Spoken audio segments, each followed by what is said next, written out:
Alright, welcome back to Enemy Assembly. Welcome to the Dark Moon test room that we've been using in each of these episodes so far. And if you like skeletons, you're in for a treat, and welcome to this episode. Wow, I've said welcome a few too many times, haven't I? This episode is all about the skeleton enemies in Dark Moon. I absolutely love these guys. They're kind of silly, they're kind of intimidating. I like the way that they ended up looking. And yeah, let's talk about it. So, these enemies are also undead, like the zombie werewolves, and to sort of unify those undead vibes, I decided to give them the green eyes as well. As you can see, they also throw pumpkins at you. That's probably the most obvious thing that you can see.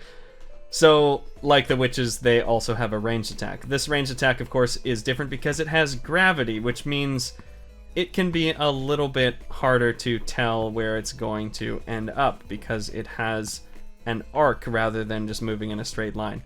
However, the gravity also means that they're a lot easier to get out of range of. And the skeletons won't even bother throwing a pumpkin at you if you're too far away because, well, frankly, it just seemed to make them seem smarter that way.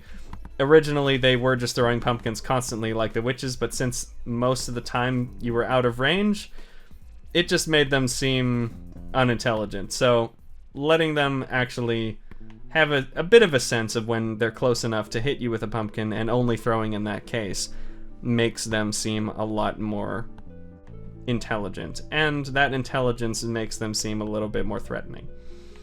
Now, in terms of movement behavior, these enemies are pretty much identical to the zombie werewolves, except instead of moving in a sort of jerky motion that is lined up with the stomping animation, they have a more fluid walk animation, and so they just move consistently.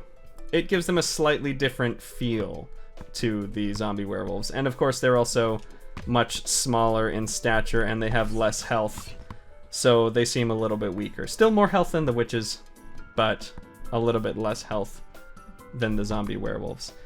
The pumpkins, just like the witch bolts, are projectiles that you can hit out of the air. And yeah. What else is there to say about these skeletons? I mean, I don't know. I think it's pretty self-explanatory, I suppose. They also have contact damage. I don't think I demonstrated that with the witches, but the witches, of course, also have contact damage, so don't run into them. The pumpkins don't deal too much damage on their own, and that is because they're going to be throwing a lot of them at you, so I didn't want them to be too deadly. The same is true for the witch bolts, actually. I probably should have said that in the last episode, but that is one of the downsides of not scripting out these videos, is I don't always think of everything to say in the moment. Now, I really like their animation. They have a very simple set of animations, of course, more complicated than the Eyebats, who only have one animation. But they have standing, they have walking, and of course they have the throwing animation.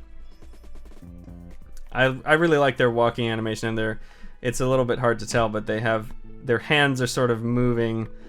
It works better if you can see them with the moon behind them. They're sort of clawing at the air, and when they draw the pumpkin, there's a frame of orange symbolizing that they're pulling the pumpkin out from somewhere. It plays quickly enough that you can't really tell what's happening, but it gives the illusion, I think. And what else? Oh yes, of course, we should showcase the knockback frame. I really I am very happy with that pose. It's so goofy looking, and I think it just gives them a lot of character. Yeah, I love these guys. I feel like they're a really good sort of... They're challenging in enough, but they're also kind of silly, and you don't take them too seriously compared to some enemies that you might fight later on, which might be more intimidating. And the other thing that I want to showcase aesthetically for these skeletons is that they have the most interesting spawning in animation. You see, they spawn as a clump of bones, and as they start falling to the ground, they actually levitate and form into the shape of the skeleton. I'm pretty proud of that animation as well. I think it's pretty cool, and again, it just gives them more character. So yeah, these are some of my favorite enemies just in terms of the aesthetics, and the gameplay too is also pretty interesting. The gravity-bound pumpkins are an interesting... Oh, jeez. Yeah, they can sometimes be hard to dodge, especially since projectiles fly through these platforms that you can jump through. Yeah, I'm not keeping a timer, but that actually feels like it was a much shorter episode than the previous episode so far. I guess we will find out if that is just in my head or if it is literally the shortest episode so far, but hopefully not any worse for it. I think these guys are amazing. I don't know. Maybe it's just me. I don't think it's just me, but I really am happy with how these guys getting hit looks. It's just silly in the right way for me. So thank you so much for watching. In the next episode, we will be moving on to enemies from the second area of the game, which will start to get a little more complicated in terms of the enemy AI and behavior and such. And I'm really looking forward to sharing some of that and talking about it, because we'll get back to some more of the technical discussions about enemy behavior and pathfinding and stuff like that, as it's a lot more complicated for them.